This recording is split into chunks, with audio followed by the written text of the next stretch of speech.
Jane here is a teacher librarian from Miracosta High School in Manhattan Beach. She is an active member of the California State Library Association, Library Association, and has served as a member of CSLA, state president, Southern Region president, conference chair, and a member of the foundation board and many conference committees.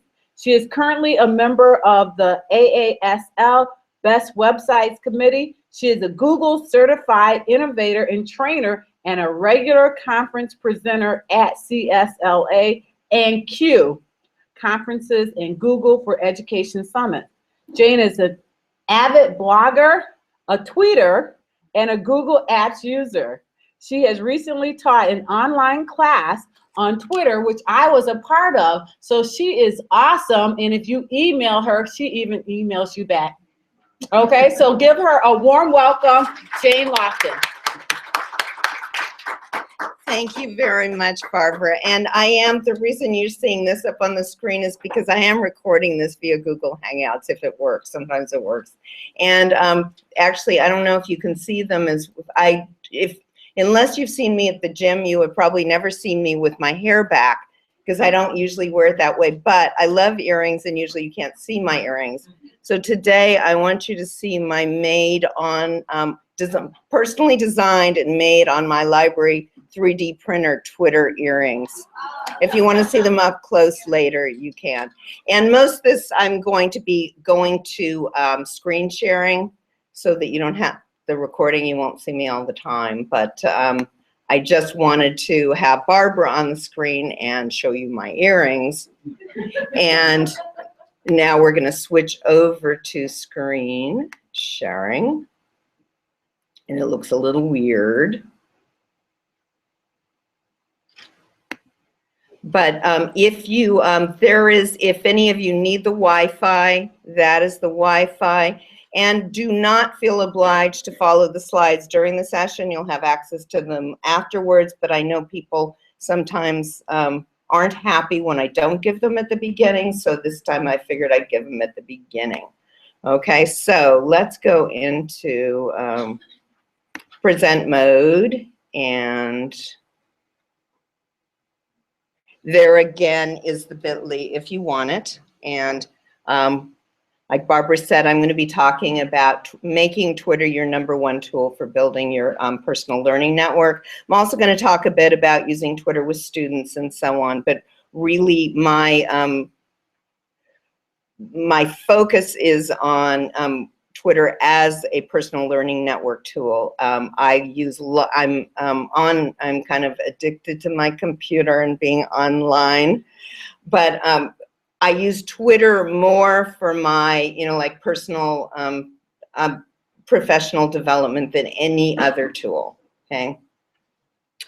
And let's see, I think that Barbara all pretty much covered all the things that my bio. However, the one thing I think that didn't get in the bio is my Twitter handle, which is @Jane_librarian. And I'll talk a little more about that handle and why that's my handle later.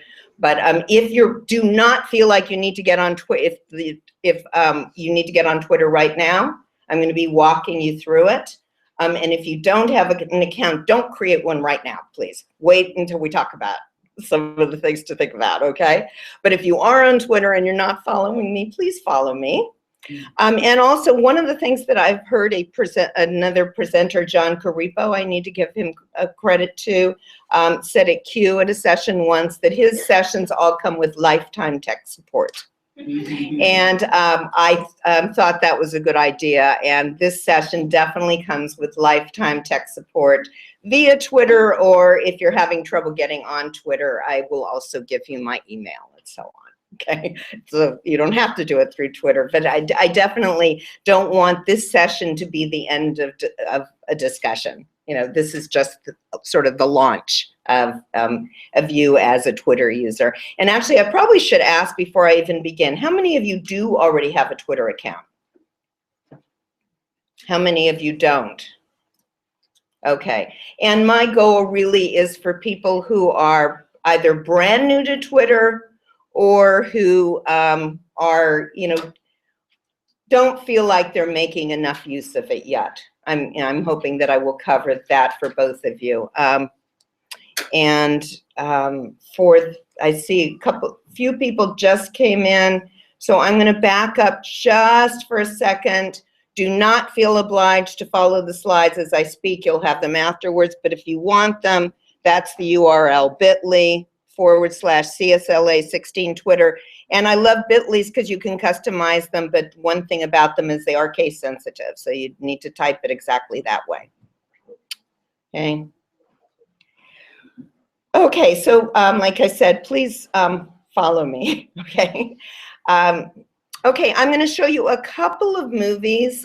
This one was actually created by my buddy Marie Slim. We did a Twitter session a couple years ago, and she created this short slideshow for it. I cannot for the life of me figure out why my library shows up in the first screen, because the film is not connected to that. And it may, I don't know whether it will when you show it. I think it does. But anyway, let's just watch this short slideshow about that. I think succinctly kind of shows some of the various things that Twitter is good for.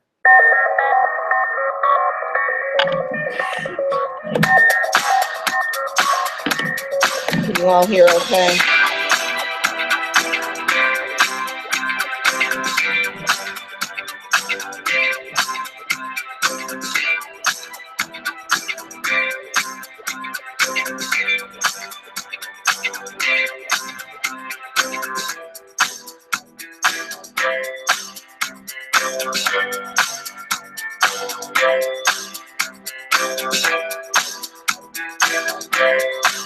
We always have to promote our libraries and our library programs.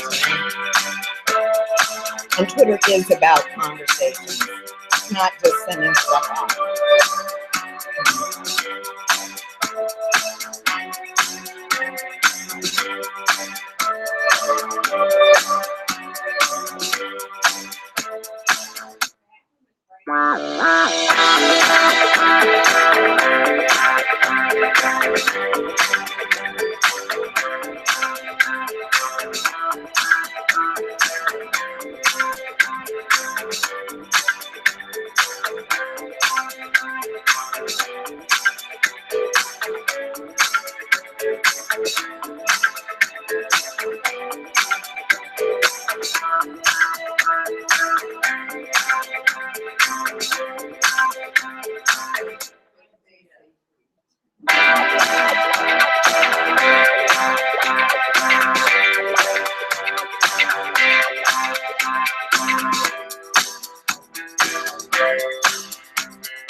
Okay, so I hope that gave you, a little concept. Oh, thank you. I had some, but I might want more. Thank you. Barbara's taking very good care of me. Thank you. And the next thing we're going to do is actually, I don't usually show movies, or, I usually just talk during presentations, but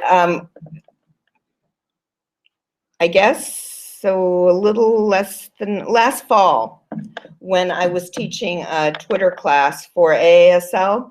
I asked some of my colleagues out in the field if they would, as sort of an introduction to the class, if they would share some of their favorite features of Twitter, or I mean their favorite reasons for using Twitter. And notice all I solicited them entirely through Twitter. I didn't call anyone, I didn't email them. I @signed them, or in other words, I got their attention on Twitter and I said, won't you contribute to my voice thread about Twitter? And so we're going to take a few minutes to listen to really some of the rock stars of the school library world and on Twitter, and rock stars in general on Twitter, sharing some of their favorite reasons for using Twitter. And if you're on a computer and you would like to, you could go to bit.ly, Twitter class 16. It's a Padlet, and share, the things that you're hearing that they're saying. Because I don't know about you, if I just sit still and watch something, I don't always absorb it as well as if I have a little task. So if you are on, it's not a requirement, but if you are online, consider contributing to our Padlet. And we're going to spend a few minutes listening to, as I said, some of the rock stars of our field talking about why they love Twitter.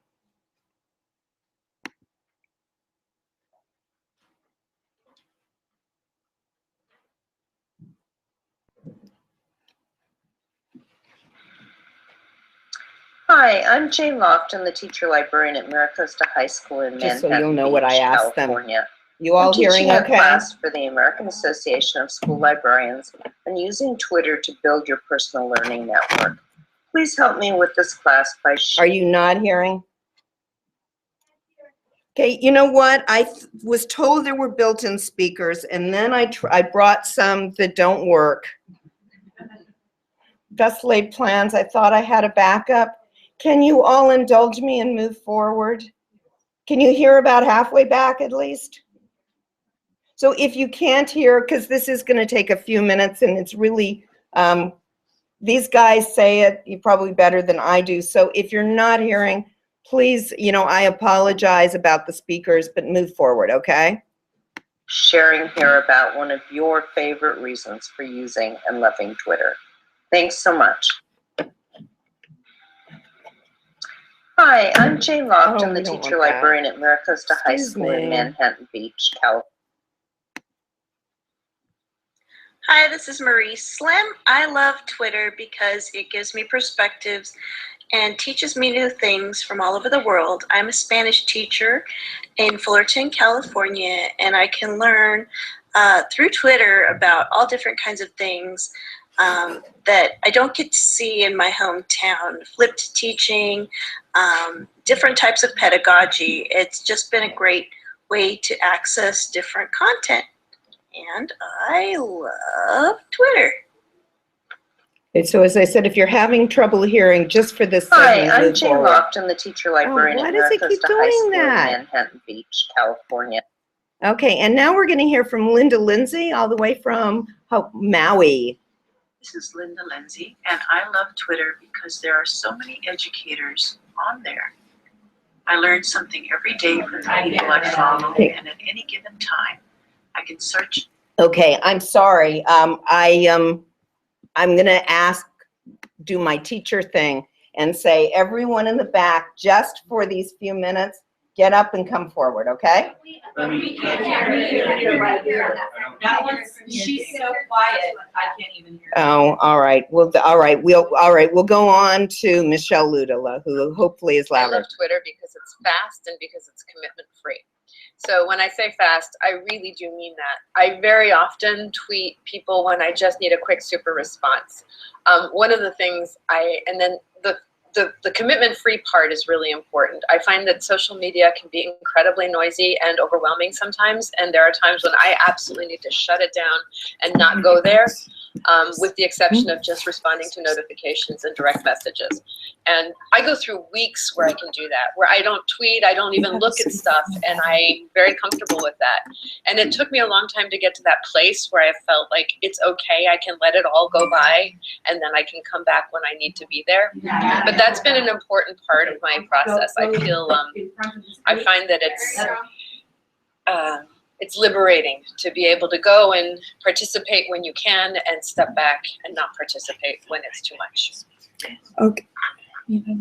What? If the microphone is closer, it's going to get... Hi, I'm Gwyneth Jones, and I am your Daring Librarian, or the Daring Librarian, or a Daring Librarian. Anyway, I believe Twitter is an amazing, profound, and rich global professional development and community building tool.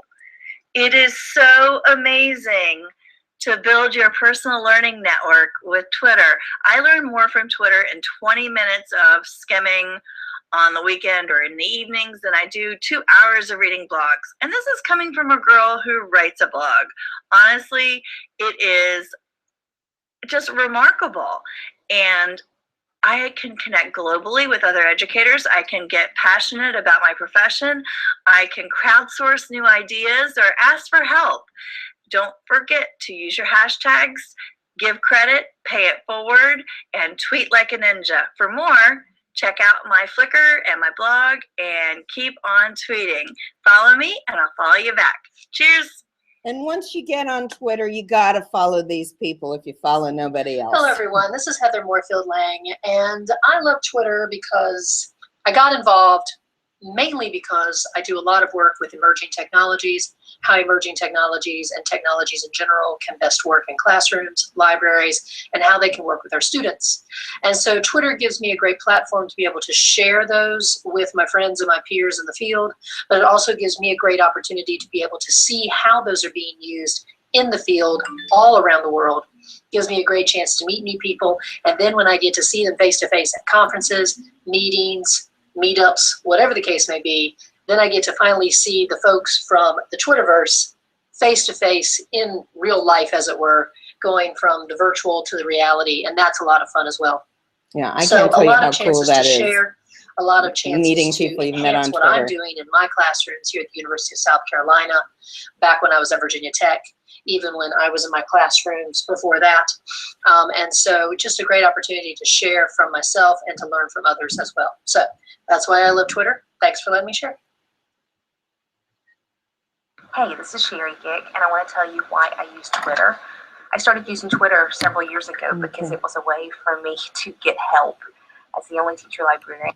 Okay, and I love what Sherry said, so listen to it later. She's a little quiet. In the library world, we talked about This is current Joyce awareness, Valenza. and I think that nearly everything that we talked about in the old days is translated in some way. But I think what Twitter does in the various different ways we look at it, whether it's in a Twitter newspaper or if it's through a Twitter search, it is our current awareness right now. It's what keeps me up to date, and it's what keeps me keeping the people I love up to date, because it's not just about me. It's about sharing love. It's about searching a hashtag that would meet the needs of your administrators, because there are things that keep them up at night. It's about finding something to go deeper into that you've discovered in a blog post or for an article. It's a research tool. So there's so many reasons to love it. It is also, if you look at it from a point of view of social network analysis, it allows you to be a connector or a bridge between varieties of communities. And so by leveraging 2 or 3 hashtags, you are amplifying or spreading the word in a variety of communities in a way that we've never really been able to do before in such an immediate way. I heard this thing at a conference a little while back, and it has to do with this current awareness thing, and being just filled in terms of what's going on. A young woman was asked by a team who was interviewing her for her first job why they should hire her. And she said to the people at the table, well, you know, if you hire me, you're not only hiring me, you're hiring all the smart people I know. And that's what I feel about Twitter. Twitter represents to me the smart people I know across a variety of different communities, and me being able to access their knowledge and wisdom more quickly than ever was possible before. And if you don't follow Joyce Valenza, you'll find out when you do what you need to do, that she's the smartest of the smart. And if she's using Twitter to learn, then we all need to be. One actually, I remember I was not at the summit, but my buddy Charlene Paxton tweeted at one Google summit she was at. Dan Russell from Google was speaking, and you know, Google isn't Twitter, right? I mean, the company, they aren't connected. And he said, you know, if you aren't on Twitter, you're missing half of this summit, because you know, you're missing the back channel.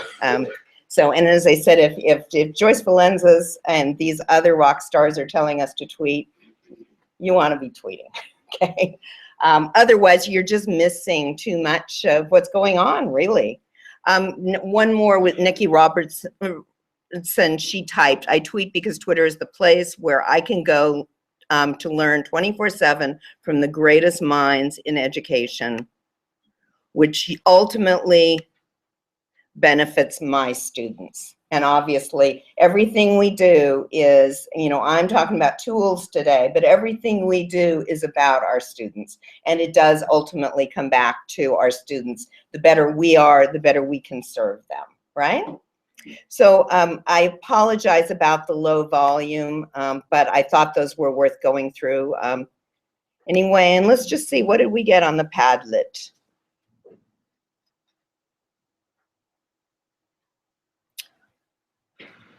On this slide, please share one of your favorite tips for using Twitter. Thanks so much. Excuse me. Likes to replay itself, doesn't it? Always looking for tools, access the knowledge and wisdom of the school library world. I know a lot of smart people on Twitter, connected to all the smart people, promote, enables us to connect, learn, keep up with current trends, keeps you connected to your field in a very immediate way.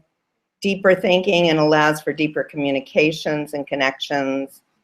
Use hashtags, follow people, be consistent, constant learning. Twitter is the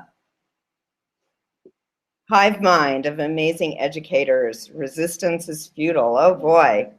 And Jen Roberts, where are you? Oh, thank you for being here. Of course I follow you. Teaches global connections. So you guys are good students. You are paying attention despite the low volume. Thank you very much. Okay. All right, we're not, I'm gonna stick in maybe a couple more videos as we go, but most of it, you're just gonna listen to me from now on.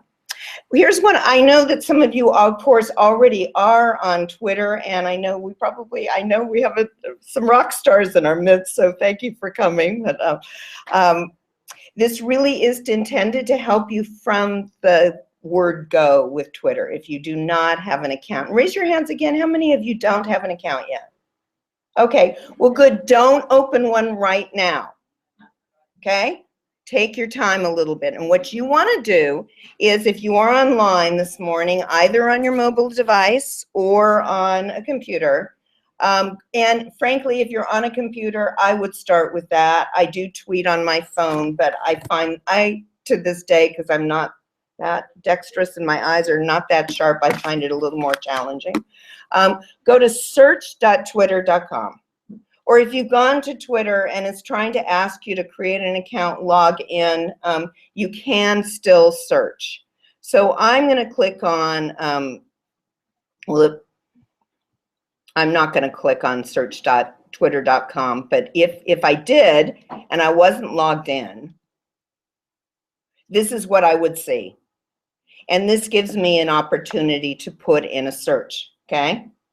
And let's see, I put there, I suggested the TL chat, which is the main hashtag, and we'll talk more about what and whys of hashtags in a few minutes. You can type that, or actually, why don't we go ahead? This is the CSLA conference. Let's do see a hashtag CSLA 16, okay? And then once you get there, you will see this up here, and you'll be seeing the top tweets.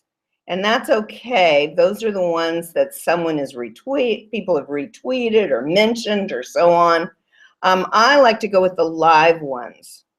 So let's go ahead and click live. And I'm gonna switch over to the real deal. So for a minute, so I'm on my account. This is my home page. I'm logged in. But I'm going to go ahead and search for CSLA 16, okay? Now, what if you didn't know any hashtags? What if you didn't know what to search for? It's okay just to put in keywords, but after you put in the keywords, you're probably going to see some hashtags. Like, actually, let me do that instead of CSLA. Like, if I put in school libraries, and this is what I tell students when I'm having them get on Twitter. They don't know hashtags. They don't know what, to search for. Search for something that interests you, and then start looking through the tweets, and odds are you will start to see some hashtags. Like, for example, you will see CSLA 16, and it's only because it's early Sunday morning that we're seeing more of that, and we've got the conference going. If the conference weren't going, we'd probably see a lot of TL chat coming up, which is like the hashtag for school libraries. But so these are the ones that have been somehow noticed. Somebody else mentioned them or retweeted them or something. But most of the time when I get online, that's not what I want. I want the live feed. I want to know what's going on right now. So you put your search term in there. I'm going to go back to CSLA 16 because that's where we are. Let's focus on that, right? And now I'm going to click on live. So I'm really bummed that I didn't get to Charlene's session that's going on right now. So this is the live feed, okay? This is what's happening right now. And I see some people in this room who are tweeting. Thank you. Yeah, were you a question? No, Lori? Okay. And I was going to say in a moment we should see, so here's a new result. So if I want, what I would do if I were following is I would try and go down at least as far as I can, a little ways. And if I'd been looking before, I may get to where I was, and then I'll come back up to the top and I'll go, oh, there's a new result. Or if there were 5 new results, it would say 5 new results. And I click that, and now I see the newest one, okay? So when you are brand new to Twitter, I wouldn't open my account immediately. I would spend some time lurking, getting used to what Twitter has to offer, and noticing what other people's account names are, handles are, and so on, before you plunge in and set up your account. I'm not saying to put it off until even next week, but maybe put it off till a little into this session. Oh, sorry.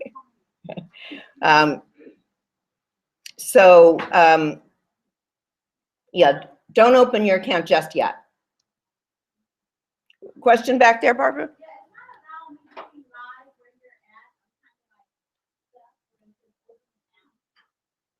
Oh, if you're on, oh, we have tech support in here. Thank you. And I am frankly focusing on the web browser. Yes, you can do all this on your mobile device, but when you get started, I know you may not be able to today if you don't have a computer. When you get started on Twitter, when you're brand new, I'd urge you to focus on doing it on your computer if you can. It's just easier to navigate. Okay, so what I'm going to do now is I just want to go over a little bit of the vocabulary and what these tweets look like, or I mean, what you're seeing in these tweets. So when you see a tweet, you see either a photo or an avatar.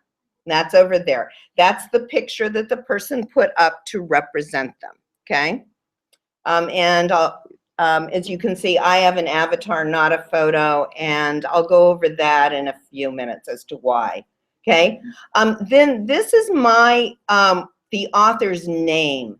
It's a little confusing. There's two different things. There's the author, an account name, and there's an account username, or more commonly called handle with the @ sign. And frankly, if I had it to do over again, mine would both be the same. However, you can have, obviously you can see here, my account name is Jane Lofton and my handle is Jane_librarian. If you're opening an account for the first time, do yourself a favor and make them the same. Yeah, Lori? Is there a way to switch it? Yeah, and I'll show you in a few minutes. Okay. You can change both of them. Also, what else do you see in a tweet? You will see typically most tweets will have a hashtag. So it's a hashtag symbol and then some sort of text. I think when people start on Twitter, they think that there's somebody up there in Twitter, you know, administration or something who's regulating hashtags. There isn't. Nobody controls hashtags. Anyone can invent a hashtag right on the fly. We started with CSLA, started using hashtag CSLA, but guess what? Other people were using it. So that's why we went to hashtag Arabic numeral 4 CSLA. But no one owns hashtags, but if you use one enough, it becomes, you know, it becomes semi-official. So TL chat, I can tell you right now, is basically the most common hashtag for teacher librarians, okay? And a good tweet will normally have at least one hashtag in it. When you mention someone, you put their handle. So I'm mentioning Nikki Robertson, and her handle is Nikki D. Robertson.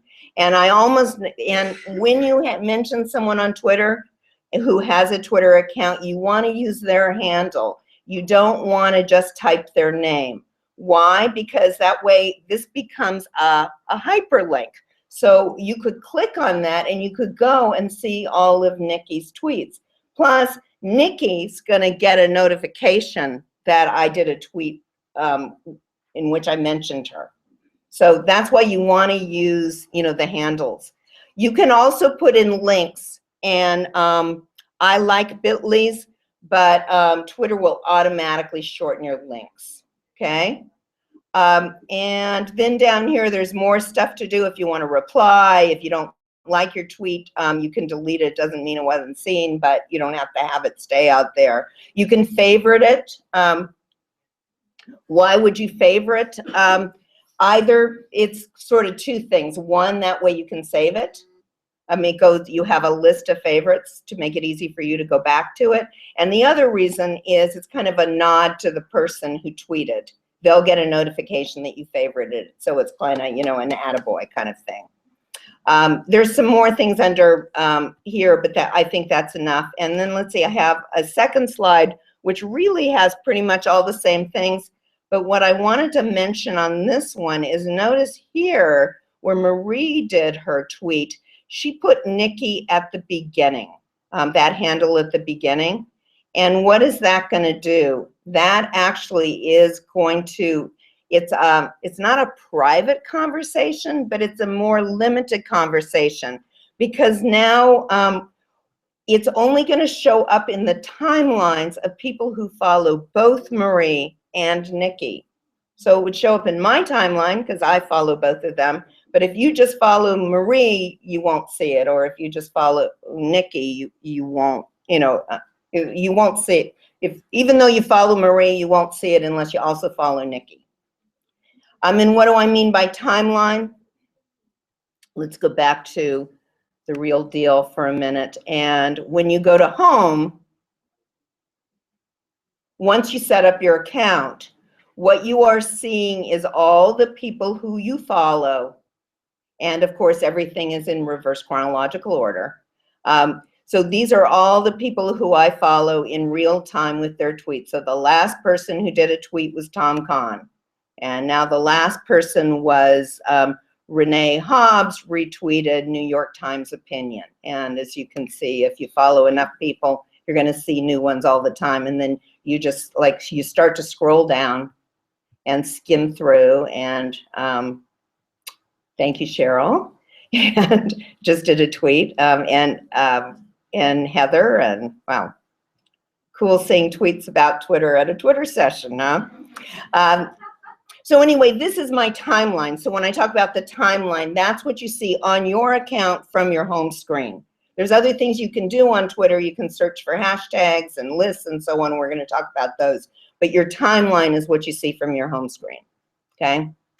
So just keep in mind that when you put somebody's handle at the very beginning of your tweet, you are kind of limiting the people who see it. And actually, a workaround is you take an extra character and you put a dot before it. I do that a lot. Okay.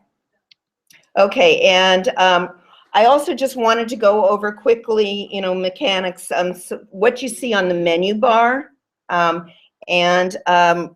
the home page is just what I just showed you. It gives you your timeline of all the people that you follow, as well as your own tweets. Notifications, if you click that, that's going to take you to, it's going to show you all the people who retweeted you, all the people who mentioned you, okay? Also, any new followers, it's going to show you who your new followers are. Moments, this is new to Twitter, and it's sort of a curated set of the top stories. Frankly, I haven't used it. If you use it and you find a reason why you think it's a good thing, let me know. But I haven't taken advantage of it. Messages, Twitter also allows you to do private messages. So like if you don't know somebody's cell phone number, but you know their Twitter account, you can direct message them. Most people have their direct messages set, so only people who were, you know, I follow them and they follow me, those are the only people who can direct message me. Although you can set it differently. And of course, we already looked at, this is the search box where you put in either a keyword or a hashtag, or you can put in a person and try and find them. Actually, let me just show you an example of that. So let's say I want to find Gwyneth Jones and I forgot I don't remember what her hashtag, what her handle is. I'm just going to start typing her name, and odds are she's going to come up. You know, they give me other options. I could do Gwyneth Paltrow, but I don't follow Gwyneth Paltrow. I follow Gwyneth Jones.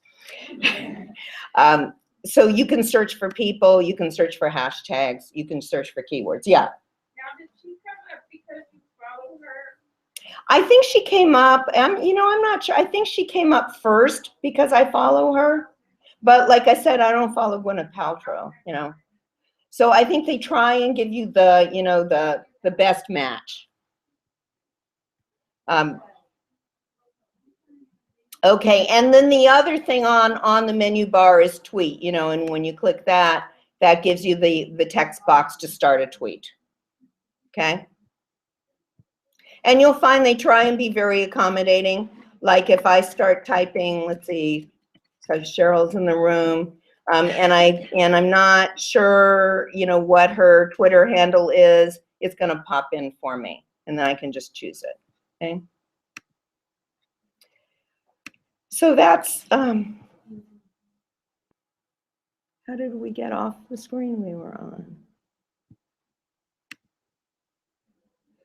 I'm afraid I never do a presentation where I do just the slides. I'm always jumping back and forth, and I apologize that there's a little switching.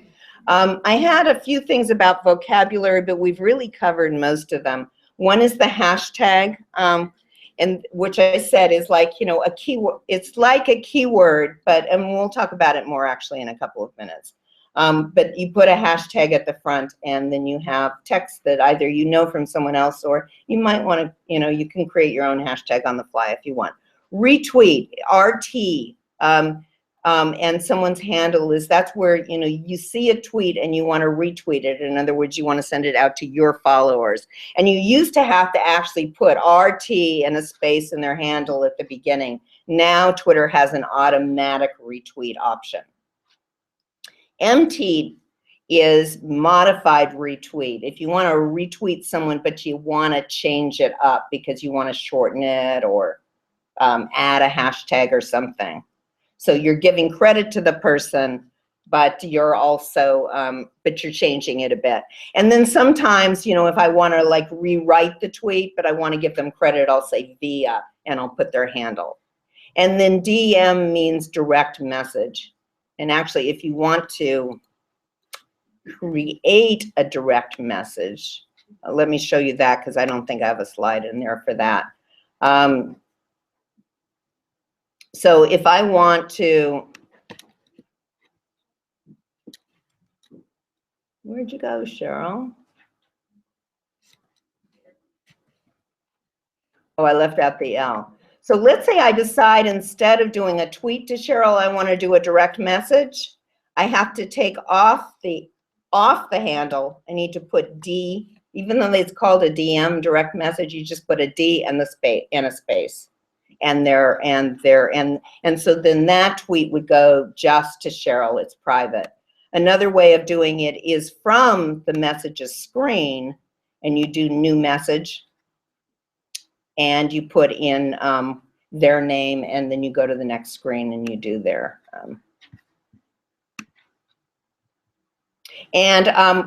If you didn't get the slides at the beginning, I have a shortcut to them. Did anyone want the shortcut who didn't get it? Okay, it's bit.ly, bit.ly/CSLA, which is all caps, 16, Twitter, capital T, initial. Really, you don't need to follow along the slides now. I just providing that, I'll give it to you at the end again. And I have some various reference links in here that you can come back to later. Okay, yeah, Cheryl? Okay, as I'm going through the CSLA chat, I'm finding a lot of tweets with pictures that I would like to reference later. Is there a way to do that? You know, like on Facebook, if you post something to your wall, you have access to it. Yeah, well, what I would do, I think, is save it to your favorite and then go back to your favorites list. Yeah, I was just wondering, like that little heart, if you like it, is it? Well, what the heart does is it's a nod to the person who did the tweet, but also if I go to my favorites, which I'm going to get to remind myself how I get to my favorites. Yeah, okay. I went to, and I'm jumping ahead here, but from my, you know, where my little avatar or photo is, I went to view profile, and then up here it says likes. They used to be likes, now they're favorites, but it's the same thing. I mean, they just changed the terminology, and now they're all going to be listed there. And then I can find, you know, so that's another reason why I put things in favorites, because I think I might want to go back to it. Right? It does show up a little bit differently on the iPad or on a device. It's an app. You know, I really did gear this session, I'm sorry, to the web, and it is a little different. You just need to search around, and frankly, I'm going to give you the link at the end to the material for the last 4-week class that I did for CSLA. You can follow along all the stuff, and that's the fourth like 1-month class I've done, and every time I had to update it because there was some sort of change in Twitter within, you know, where they put things. So if I tell you things today and you don't find them there, it might be my fault, but it might be the Twitter's moved it, because they do that a lot. Okay, let's talk a little bit about hashtags. I like to think of hashtags as keywords on steroids. And they're good both for for searching and for your creating your tweets. So you can search effectively for topics, events, activities.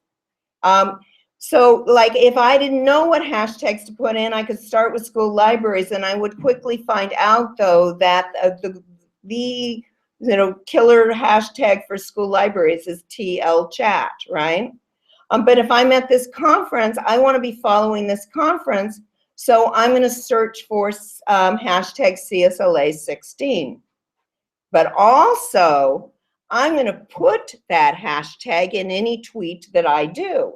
Why? Because that way, the people who search for the hashtag will find it. So if they don't follow me, they will still see my my tweet when they're searching for that hashtag. And also, that's a really good way to get new followers by putting in hashtags that other people are going to be looking for, see your tweets, go, gee, this is a worthwhile person. I think I'll start following them, right? Okay, so you want to use hashtags to find stuff, and you want to use hashtags in your tweets to get people to notice your tweets. And let's see if we can, I'm going to play just a little bit of what I had in that voice thread I showed you at the beginning. I had a second slide where I asked people to share their favorite Twitter tool. And here's what Sherry had to say about hashtags. Sherry Gick.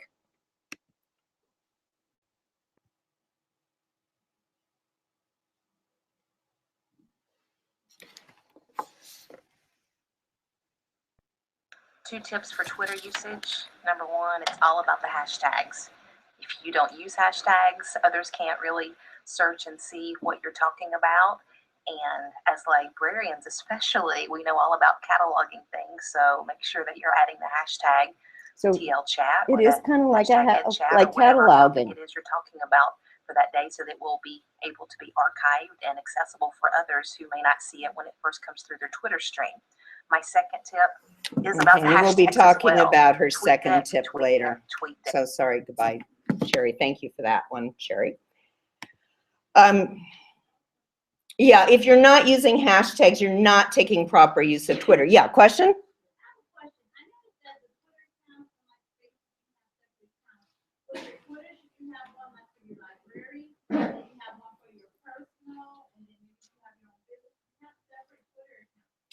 I have, and I would recommend that you have a personal account, and then by all means have one for your library too. And sometimes you'll want to tweet the same thing from them, but you don't want to be just your library. And you don't want to, and if you have a library, it's a good idea to have a Twitter account for it. Yeah, I would say you should have two. My focus today really is on your personal account, which when I say personal, is really my professional account, right? And I'm going to talk about what you should tweet as we move on here too. Okay, but as I said, if you have to start using hashtags and following hashtags to take full advantage of Twitter. And here's some to start with. I kept mentioning it. I know I sound like a broken record, but if you're in the school library field, you have to be following TL chat. For CSLA is our CSLA sort of official hashtag, to the extent that a hashtag can be official. Remember, anyone can use it for anything they want, okay? For this conference, we made it CSLA 16. Some others that are California EdChat is a very commonly used one by California teachers. EdTech is used by techie people in the education field throughout the country. EdChat, same thing, okay? And there's like a zillion hashtags. And if you want more, here's a couple of links to Cyberryman. You know, he's wonderful. He's cataloged just about every hashtag you could imagine, at least in the education world. And Alice Keeler is a super Google guru and also Twitter guru. And this is a posting she did on her blog about hashtags. Okay, moving on. Setting up your account. Yeah, Barbara? Keeler. But you're going to get all these slides, and there's a link to it. It's Keeler. Okay? Okay, so when you set up your account, and if you want to start doing that right now, you can, or you can just listen to me and decide to do it later. But please don't wait longer than like tonight, tomorrow morning, because otherwise, you know, if you don't use stuff right away, you don't do it. So make a commitment to yourself that if you don't have an account, you're going to create one tonight or tomorrow or now. Yeah. Or I just want to jump on that and say, even if you do make a few mistakes right away, you go in and delete your tweets, and hopefully no one can see them. But I know last year I was tweeting during a speaker, and I got the speaker's name wrong, and someone gently tweeted to me saying, "Ooh, you got the speaker's name wrong." I deleted it, I fixed it, and I retweeted it, and it was fine. I survived it, and it's okay. yeah, that's a very good comment. Thank you. Yes. Yeah, it's not the end of the world if you make a mistake in a tweet, and you can delete it, and you can change your account name, and you can change your handle. It's not a great idea, because once people start following you, that's what they're going to expect to see. So that's why I'm suggesting you wait. Just you think about some things as you set up your account. And what do you want to think about? Well, first, your photo avatar. I created my account back in, you can see, I know it's small print here. I joined in December 2007. In 2007, I thought I should be semi-private. Well, I don't know, if you go out on Google and you Google me, you can probably find out just about everything there is to know about me. I'm not very private. But at that time, I thought that, you know, you should use an avatar instead of a photo, you know, and I was working with students, getting them online too, not on Twitter at that time, but blogging. And I was in a middle school, and there was no way they were posting their pictures online, right? And so I was also trying to model all that, you know, that you can have an online personality without people actually being able to know who you are, where you are, right? So that's why I did an avatar. And frankly, I have several avatars, and I really love her because her hair always looks good. Her eyes are always wide open. She doesn't have any wrinkles. You know, and, you know, like, you can't be more adorable than that, can you? However, if I had it to do over again, I think I might have put my photo, because one of the really cool things about Twitter is that when I've gone to conferences, I've met people who I first met on Twitter. And there is nothing cooler than that. I mean, you just have this immediate bond. But let's face it, they'd be more liable to recognize me if it were my photo instead of my avatar. Because as much as I like to think I look like her, and my hair is still as red as I think once upon a time it was that. This is the original, but it's gotten darker. They're not, you know, they may not recognize me as well. So think about whether you want an avatar or you want your photo. That's all I'm saying. You want to think about your account name and your handle. And I recommend using your real name, and I recommend making them the same, because otherwise it's confusing. When I created my account, I thought you weren't going to see my account name, and maybe even back then you didn't. I'm not even sure. I thought you would just see my handle, and I was Jane Librarian, you know, so some semblance of privacy. But you see my my account name anyway. And for the reason I can't change mine is for two reasons. One, I'm a little reluctant because people would still be following me, but they might get confused. But also, somebody grabbed Jane Lofton, and she's never tweeted.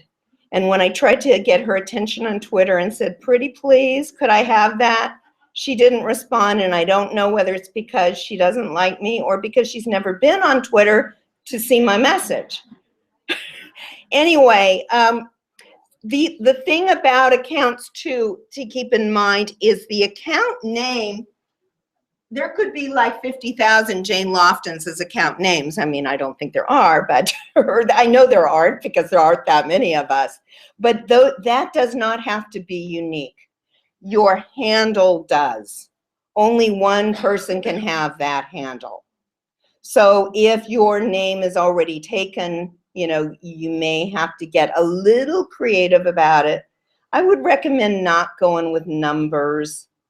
Find something, you know, about yourself that you can incorporate into your name. Use your middle initial if that works. I think that's probably why Nikki Robertson is Nikki D. Robertson instead of Nikki Robertson, because Nikki Robertson was probably taken.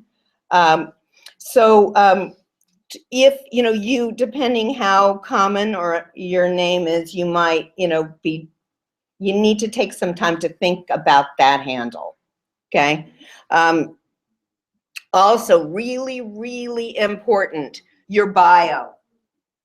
And it's limited to, I forget how many characters, but mine is, I think, as long as it could be, because as you notice, I cut off the it's pres instead of president. It's really important to put something about yourself that will interest people and let them know who you are. And by all means, get teacher librarian or whatever your role in the school library world in there. Because people will look at that when they're deciding whether to follow you or not. And frankly, I will follow anyone who I see as a school librarian or in the school library world. I will not automatically follow other people, you know, unless they have a bio that strikes me as someone who I want to be paying attention to, right? Also, you have a background image. I don't know whether, I really would like a better one that is more school libraries, but I just haven't come up with one. That, in case you were wondering, is Catalina. I live in San Pedro, and I see this most days when I'm driving to and from work, and it really is quite beautiful. You also have wallpaper, and you'll see, I'll show you when we get to another slide what my wallpaper is supposed to be that isn't working at the moment.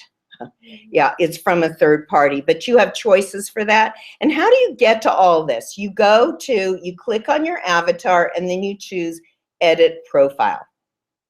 And that's where you can do your bio and so on.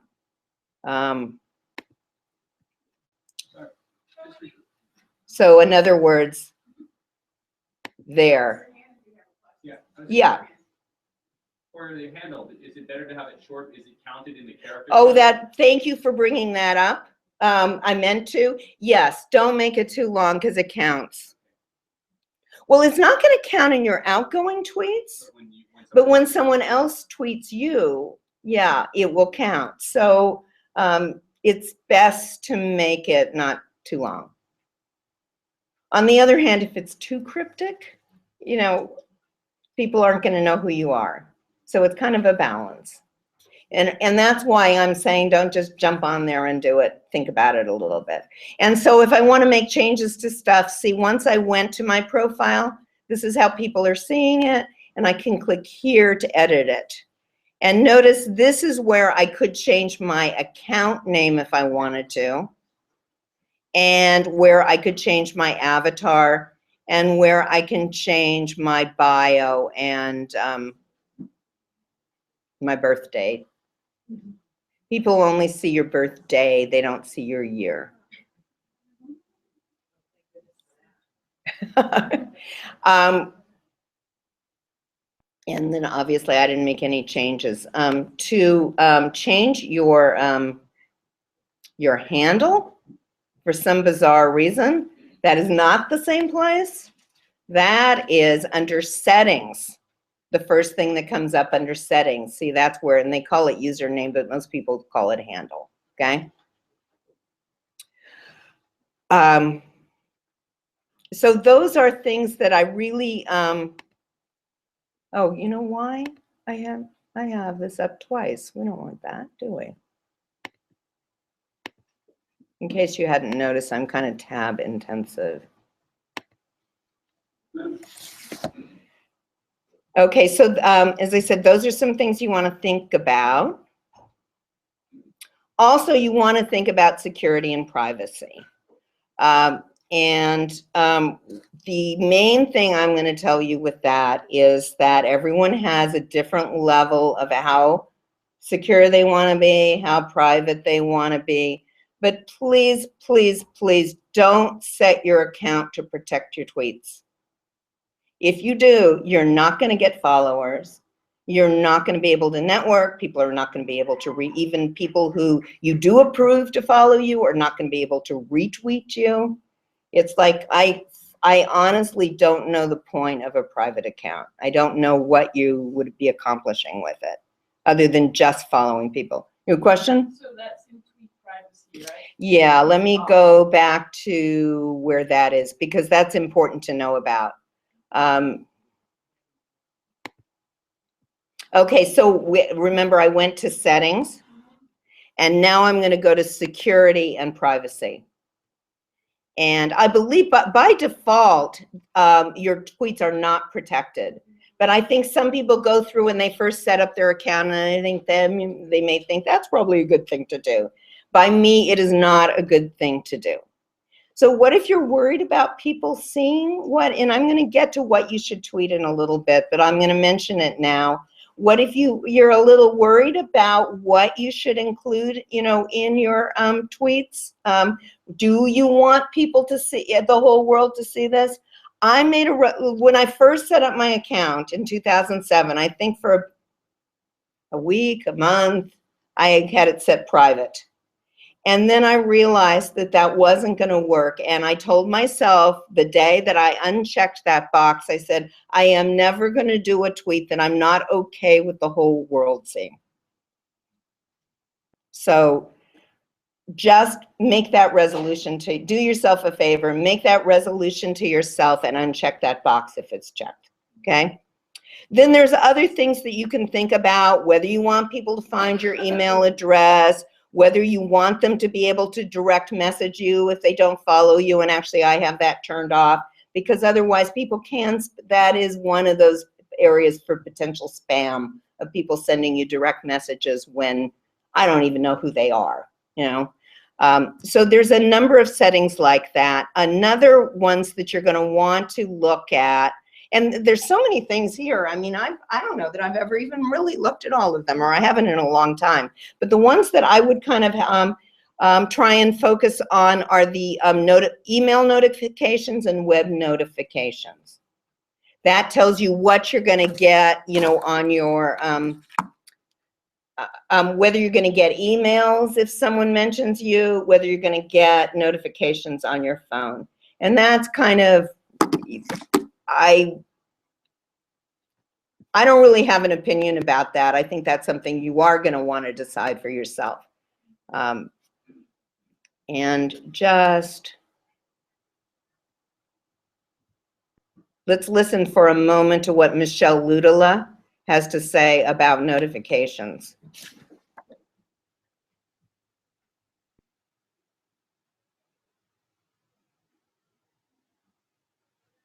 Favorite Twitter tip, and I have lots of ways that I use Twitter. I use it on my phone, I use TweetDeck on my computer, but my favorite Twitter tip has been I set up text message notifications for one person and one person only, and that is Joyce Valenza, because she tweets the very best tweets. I find that even when I'm shutting out, even when I'm tuning everything out, I can still follow the real words of wisdom in our universe. And she doesn't overdo it. It's really just maybe 2 to 5 tweets a day. They're great things, and that doesn't mean I'm going to open every link that she sends, but it means that I kind of have a sense of the pulse of what's going on and what's important. And that makes my life a whole lot easier. And I love that. So, like, you may not decide that you want Twitter a notification of when Joyce Valenza tweets, although that's probably a good idea. but you may have a group of colleagues in your district, for example, and you don't want to miss any of theirs. So you could set it just so when you know, these 3 people do tweets, that you're going to get a notification on your phone.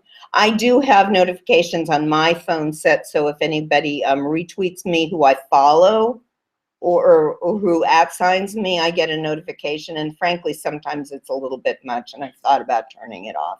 And there is an option to turn it off different times, and I think I have it so that nothing comes through between 10 and 6 or something like that. Yeah. So I'm a fanatic, but I do have some limits, you know. So just go through that and decide sort of what works for you. Sorry, I do have one more question. I see display media that may contain sensitive content. Okay, that would be, you know, I think, do you want to allow anything that's kind of X-rated to go through? So obviously, if you were working with kids, that probably would be a good thing to turn off, huh? It's interesting that we decide for us right from the beginning. Yeah, you know what? I've never even messed with that. I'm kind of, you know, you don't like what you know, like I used to tell kids, you know, you see something that's X-rated, that's what the back button's good for, you know. Yeah. Okay, this may seem like a dumb question, but No dumb I'm entering questions. in #TL chat. I'm trying to follow it, but when I get there's no follow option for TL Oh, you chat. can't follow a chat. You can save it. And up at the top, there's an option to save. And so that it will be easy to find again. Let me see if I can find that for you. You know, and I'll be honest with you, a lot of these things, you know, how you set this, how you set that, I often have to, I forget or they change it. And you just have to kind of tinker around to where you can get to it. Under more options, you can,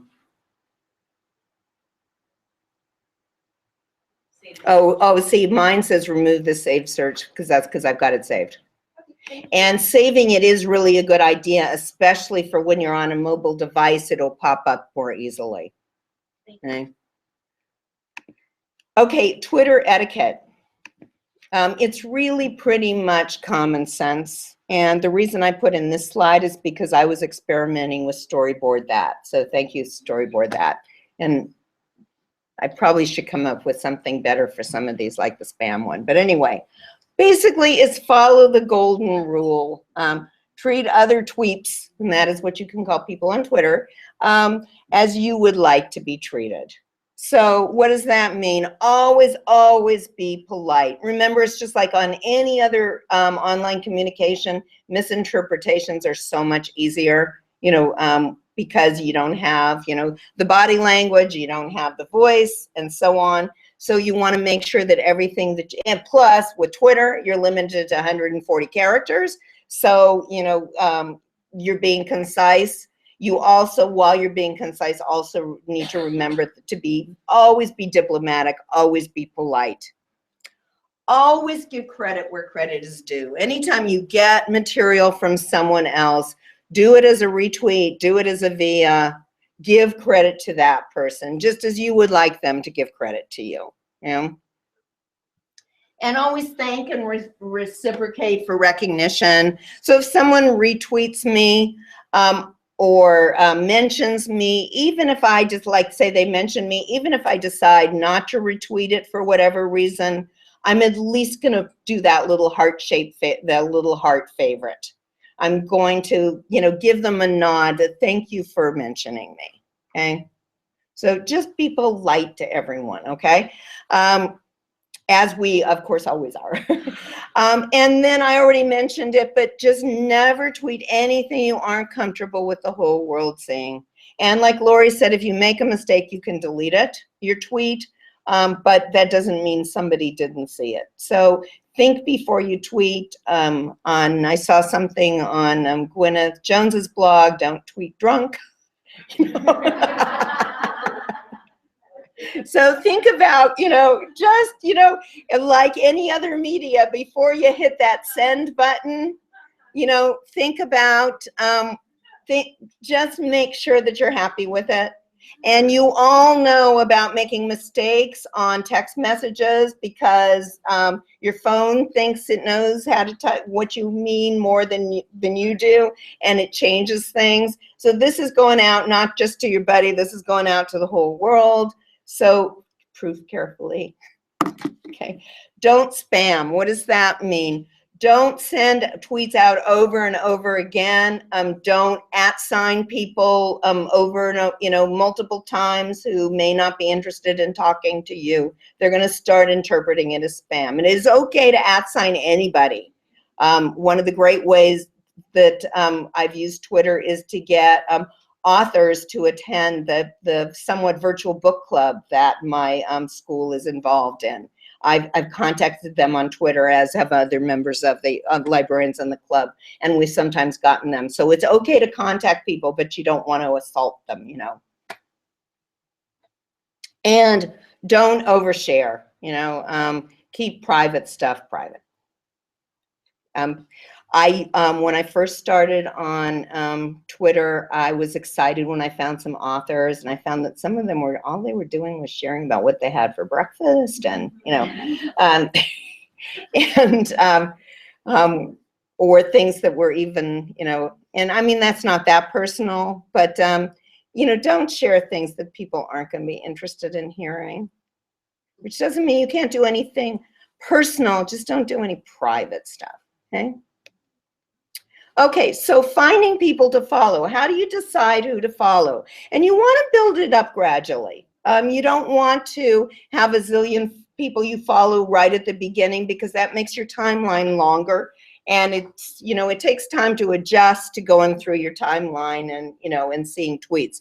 So start small. Look for who your colleagues and esteemed leaders follow. So if you'd like, you can look and see who I follow, or you can look and see who some of the rock stars that you saw in the voice thread follow, like Joyce Valenza, Michelle Luda, Gwyneth Jones, Nikki Robertson, Sherry Gicken, Heather Moorfield-Lang were the ones that you saw, and Marie Slim were the people in the voice thread. Those would be good people to see who they follow, for example. Oh, by the way, I mentioned wallpaper earlier. This used to be my wallpaper, and you can get it from a site called twilk.com. Those are all the people I follow. And for some reason, it's not working right now. And they wanted $1 now instead of it being free, and it's still not working. But if you're interested in that, I'm going to try and get it to work, and let me know if you're interested, and I'll let you know when I get it working. Anyway, that's where that background came from. Also, look for your colleagues' leaders' lists. People can create lists. And like, for example, Joyce Valenza has a list of librarians. So I can look at that list and I can go, oh, gee, I don't follow so-and-so. I don't follow so-and-so. Maybe I should, okay? And we'll talk a little bit more about lists in a little bit. Also, people who post in chats you attend, like, you know, I attend the TL chat there's a live chat every month, and I attend it as often as I can. And often there'll be people in the chat who I realize I'm not following, and then I'll start to follow them. And that's how a lot of people have started following me, because they saw me tweeting in a chat.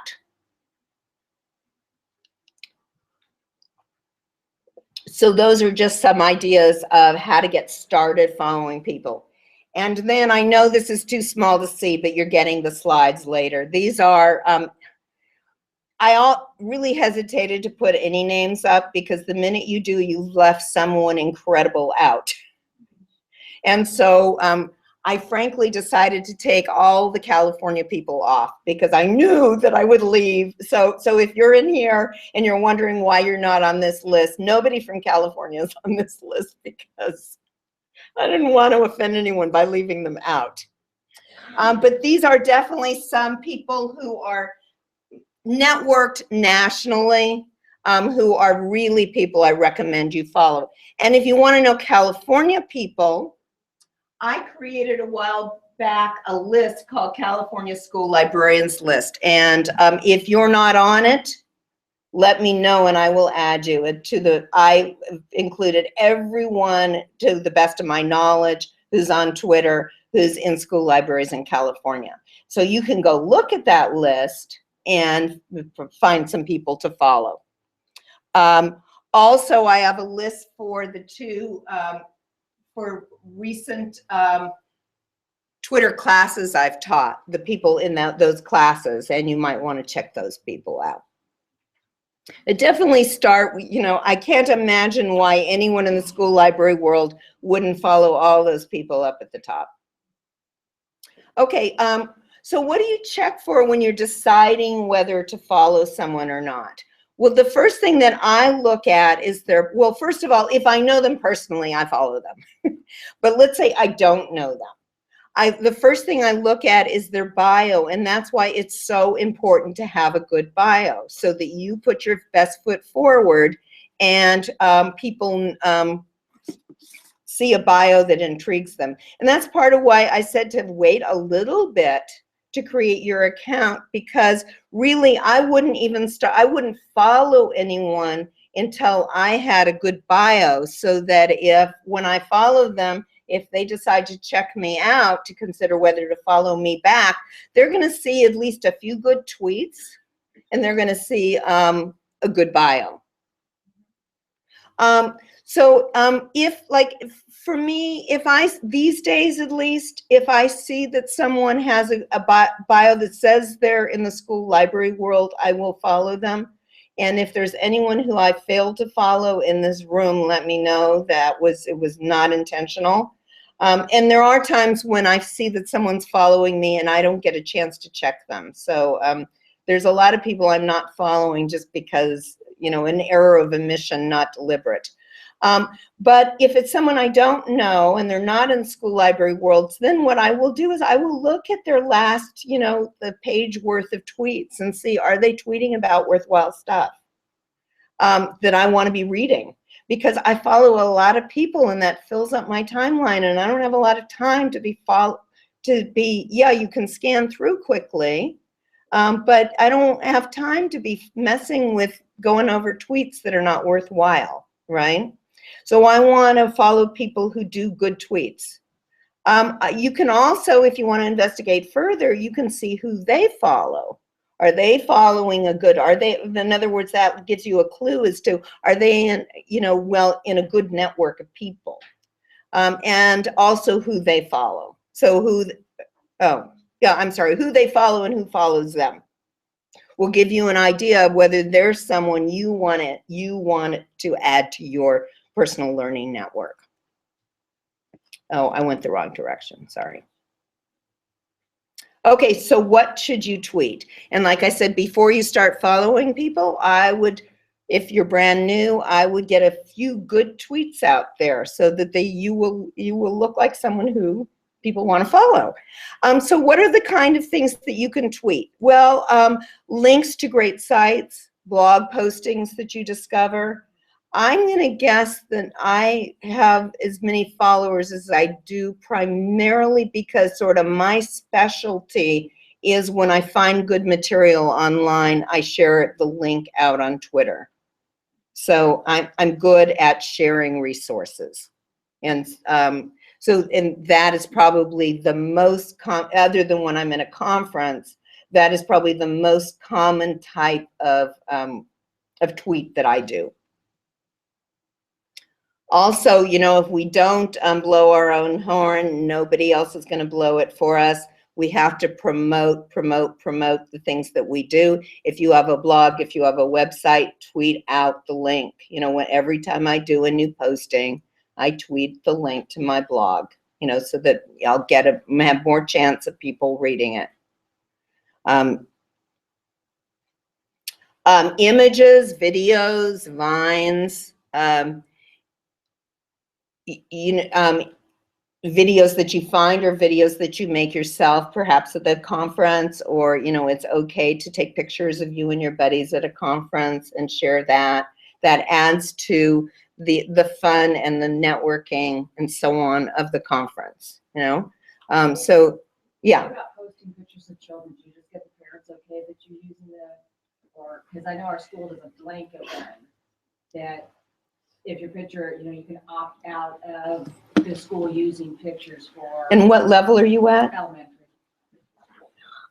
Then if they have an opt-out and everyone's okay, then I think it's okay for you to go for it. I guess actually, even if you're at elementary, I'm at high school, and we have an opt-out, and most of the, high school is actually easier. I will usually ask that, I do a lot of shots where you can't really tell who they are. That's one thing, and that's probably the best idea most of the time anyway. But I will ask the students, are you okay being online? Did your parents say you were okay online? And of course, that's a courtesy too. I mean, I think you can take it as a given. Please, if you feel free to take a picture of the session. I like to document everything I do, and I see Barbara is taking pictures, so thank you. But it's if someone's doing a presentation, I assume that it's okay with them. But it's always best to ask, I guess, unless you're sure. What else can you tweet? Responses to other tweets. It's all about the conversation. It's not just sharing out or just reading. It's interacting with people. That's part of what makes Twitter special, that it's not just absorbing information or broadcasting information. It's making a conversation start with that and then make a conversation out of it. Quotes, comments from conferences, presentations. About 2 years ago, I pretty much stopped taking notes at conferences. I started following whatever the conference hashtag was, and as sort of the back channel during a session, and doing tweets myself of what the presenter had to say, highlights or comments about what they had to say. And then I'll show you a tool later, Storify. I often put it together in a story when I'm done. Or, like I will favorite, as I go through and I see good comments going on during a session, I will favorite those, so I have those for later. Those are really my notes. Most of the time. Quotes and comments from conferences and presentations is a really good thing to put on Twitter. And for example, if no one has tweeted out the link to these slides, feel free to do that. Because I will if I grab someone's presentation, if they put their, the link to their presentation at the beginning of their presentation, I'll go ahead and tweet that out. Did anyone do that? Because as you will notice, as much as I try and follow Twitter, I'm not doing it right now. So the link to the slides was bit.ly/all caps CSLA 16, Twitter with an initial T. And like I said, if no one's tweeted it, feel free to go ahead. Hang on. Oh, that's not it. Oh, I know, it's not in Word. Never mind. I lied. See, I do have the occasional notes. Here we go. That's the hashtag. I mean, not the hashtag, I'm sorry, the shortcut to the presentation. So, Is it case sensitive? yes, Bitly's are case sensitive. Okay. I could have done a QR code. Anyway, that's always by me, if the presenter shares their slides, get them out there. And if nobody does during a session, I will invariably tweet a link to my slides right after my session. Sometimes I don't want to share it till afterwards. Huh? Good for you. Okay, retweets, modified tweets. But also when you do that, try to add to it. Sometimes I'll just do a retweet, but it's also good to add a comment. And how do you do that? Let me.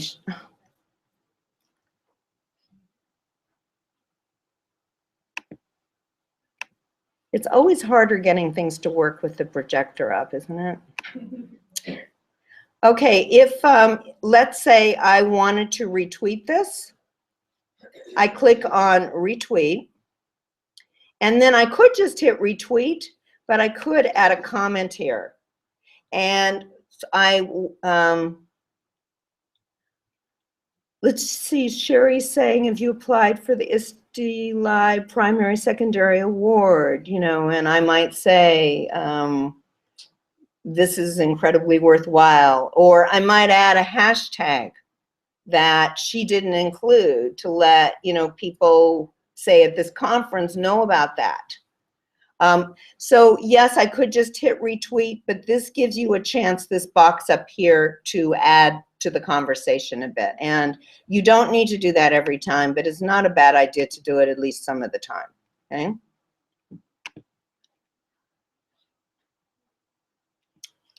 Okay, what else?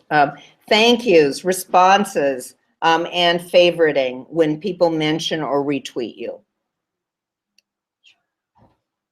So if you are brand new to Twitter, think about doing a few tweets of this type, and then start following people, and then maybe they will see that you did these great tweets, and then they'll follow you back.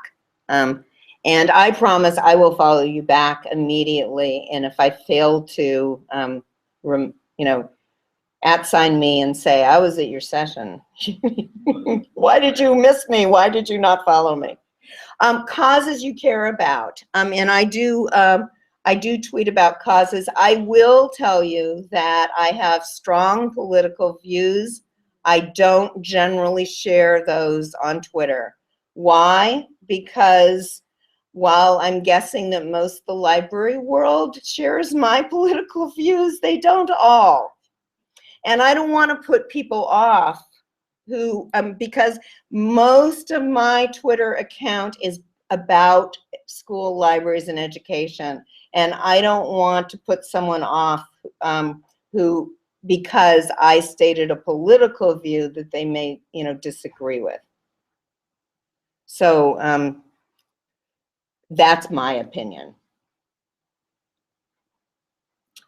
Also, some just fun stuff. And I'd say, I'm taking this from Gwyneth Jones, a recommendation that Gwyneth Jones made a while back in her blog of 10 to 20%. Share your personality. When I first started on Twitter, everything was about business. Everything was professional. I never even took a picture of a pretty sunset. I never had a picture of my daughter, even though I was proud of her when, you know, she got into UCLA and things like that. I wouldn't have done that. And then I realized that people don't know who I am as a person. So it's okay to do a little bit of personal stuff. And that's when I started. I didn't do much of it at this conference, but one time when I went to the School Library Journal Summit, I took pictures of me with all my new buddies, mostly people who I'd met on Twitter and were in many cases meeting live for the first time. Because, you know, and if you don't know me and you don't know that person I took a picture of, maybe why, you know, you go, why should I care to see this? But it's okay to have a little bit of personal stuff. Show the world who you are. Just don't overdo it. And most of the time, they don't want to know what you had for breakfast. Okay, live chats. Live chats are not for the faint of heart, I will warn you. They are very stressful. And let me tell you, though, if you haven't, if you think being in a live chat is stressful, try moderating one. It's very fast-paced, and things go by very, very fast, but they are invaluable. So what is a live chat? Basically, it's an appointed time when everyone gets on Twitter, knows about it, it's announced in advance, and like so at 5 o'clock Pacific time, the second Monday of every month, except I think in the summer, there is a TL chat, live chat. So you can use TL chat anytime you want to tweet something to let the school library world know about it. But at 5 o'clock, the second Monday of the month, it's a live chat, and everyone goes and they get on Twitter and they search for TL chat, and then they go to the live tweets, and they start watching. And they scroll down, try to scroll down as fast, you know, and see everything. And, you know, I promise you, you're going to miss some stuff. And then, you know, you'll see in a few moments that probably something else will pop up. You know, we'll say there's more tweets coming in. And you have a conversation, and typically they will have a several questions, and it'll be like the moderator, usually there's two, one of the moderators will tweet out Q1 and the first question, and then and the hashtag, and then you respond, you and everyone else in the chat responds, but with A1 and your answer and the hashtag, and then you can converse with people and so on. And I have to admit, like I said, it's not for the faint of heart. It's pretty, they're usually fast-paced, and you go away afterwards going, but you get a lot of information, and they're always archived. So if you miss stuff, you have to realize you're going to miss stuff, and you can go back and look at it later. And so, and like say when I've done the 4-week Twitter classes that I've led, we've had a class chat at the end, which was kind of like a little slower pace because there were less of us, you know. If you, what I would urge you to do probably is to next, let's see, the second Monday of February, go on and just watch. And if you don't want, by watch I mean read, don't feel obliged to actually participate in the first one, but if you're tempted to, by all means do, but you can just watch. And also, if you participate, just because you introduce yourself doesn't mean you have to answer question 1. Or if you answer question 1, that you have to answer question 2 before you go on to question 3. You do, you know, there's no rules. You do what, you know, what you can. And here is a link to various other live chats. I'd start with TL Chat.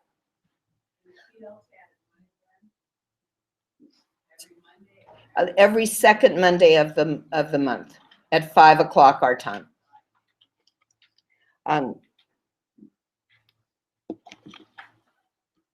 Which would be, is that tomorrow or? Oh, tomorrow. And I will not be on that one. It's my birthday and I'm not. But most of the time you'll see me on there. Okay. And I think I'm going to be moderating either in April or May. Okay, I wanted to talk a little bit about using Twitter with students. As I said, our focus today was on your personal learning network, but there's lots of ways you can also use Twitter with students. Encourage students to get on Twitter and to tweet as part of building a positive digital footprint. Especially at the high school level, they all need, well, you know, I tell them they all have a digital footprint. Let's do some cool, you know, share your expertise, you know, and your talents and enthusiasm with the world. And getting on Twitter is a good way to do that. Also, have your students look for experts in the field they are researching, and even contact them with questions. Now, of course, not everyone's on Twitter, but I can't imagine that there is any field of work out there where there are not some experts on Twitter. And they can find them by starting with hashtags. They'll notice names and so on. And they can send questions to those people by @signing them. Will every one of them respond back? No, but some of them will. And let's listen to Joyce Valenza for a minute about using Twitter to access experts and so on.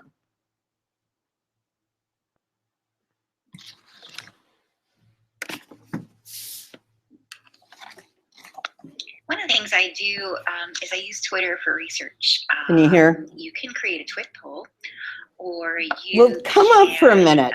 Link You guys aren't glued to your seats. With a tweet, and you can use your hashtags to get it out to some focused. Okay, all right. This one's too quiet.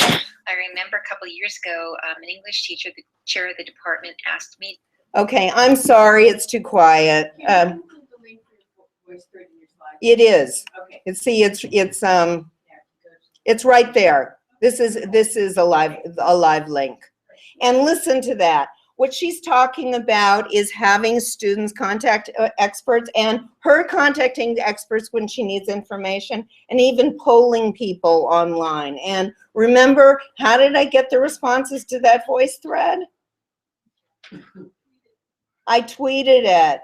I tweeted it to TL Chat and so on, and then frankly, I contacted specific people. Like, I'm sure I got Joyce because I @signed her and said, please contribute to this voice thread, okay?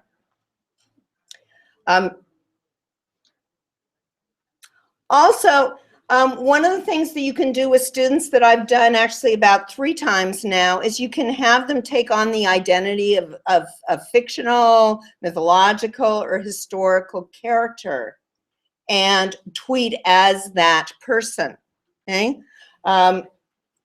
And I have a link here to the assignment that I gave if you want more information about how that worked. And I realized, gosh, I thought we were going to have so much time. We're running out, so I'm going to go a little fast. You can use Twitter examples to teach close reading of text, like have students evaluate a list of tweets and decide which, based on the account, would be, you know, the most authoritative source, for example. Use it for PR for your library, you know, send out reminders and so on to people who, if you have a library account, you know, to come for this event and so on. So interact with students that way. Okay, what are there's some tools that you can use with Twitter, and I can't believe how much I have to do and how little time. Okay, Twitter lists. You can create lists and you can follow lists. 10, yeah.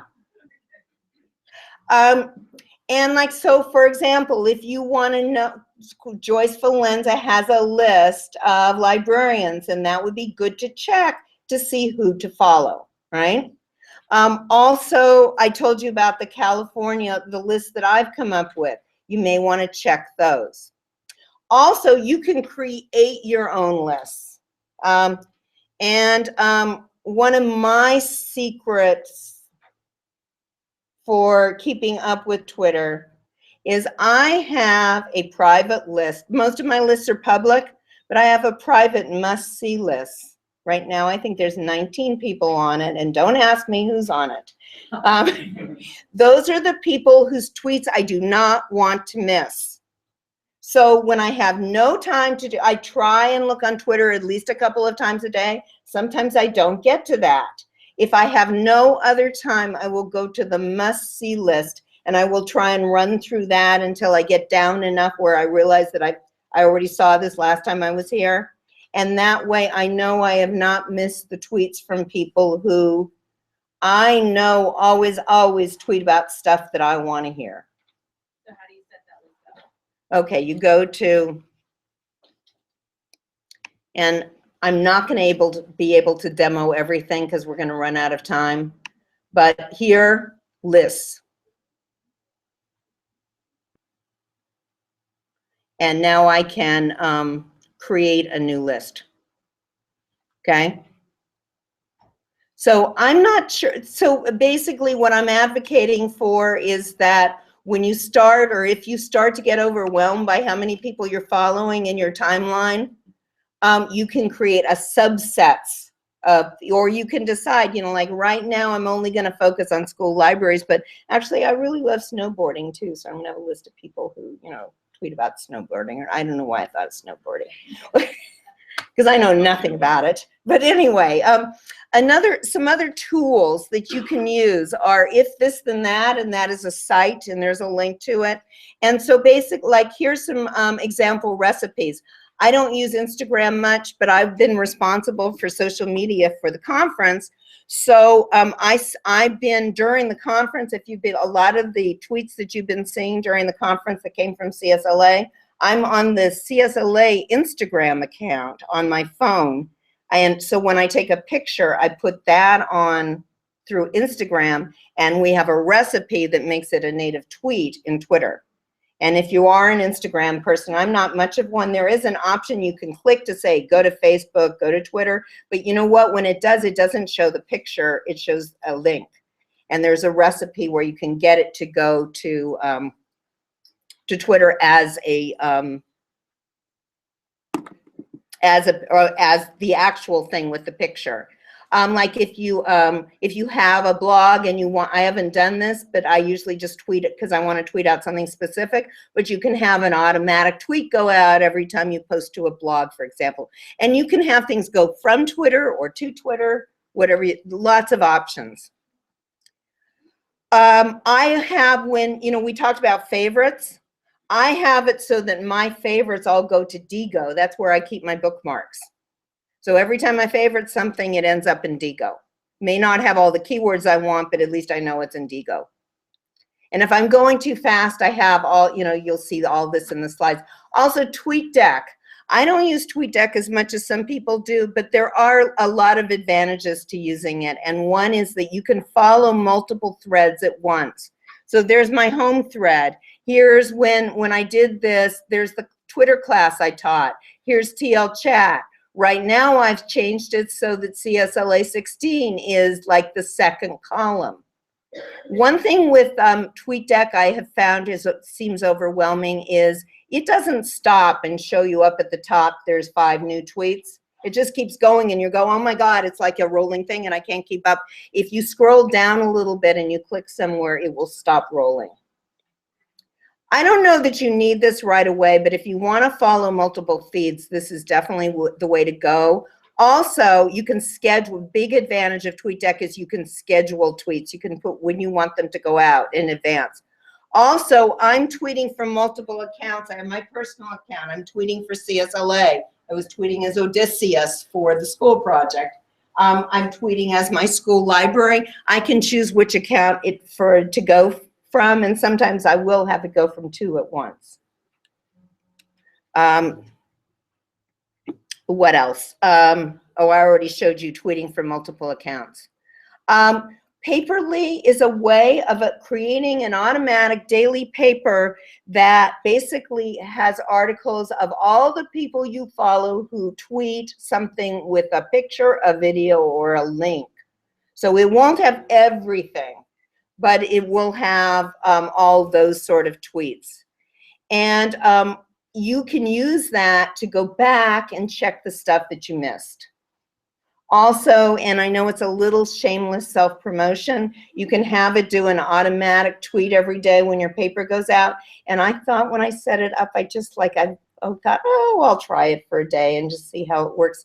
And I started getting a lot more followers. And I really thought I should turn it off, but I can't make myself turn it off because I do get a lot of followers that way. So I highly recommend you follow the TL Chat Daily, which Joyce Valenza set up a while ago. If you want to follow my paper, feel free, but I'm not promoting it here.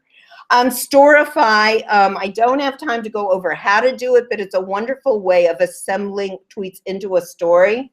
And you can add commentary, and also, you know, how Twitter is from newest to oldest, you can flip the order so that it's a chronological story in the right order.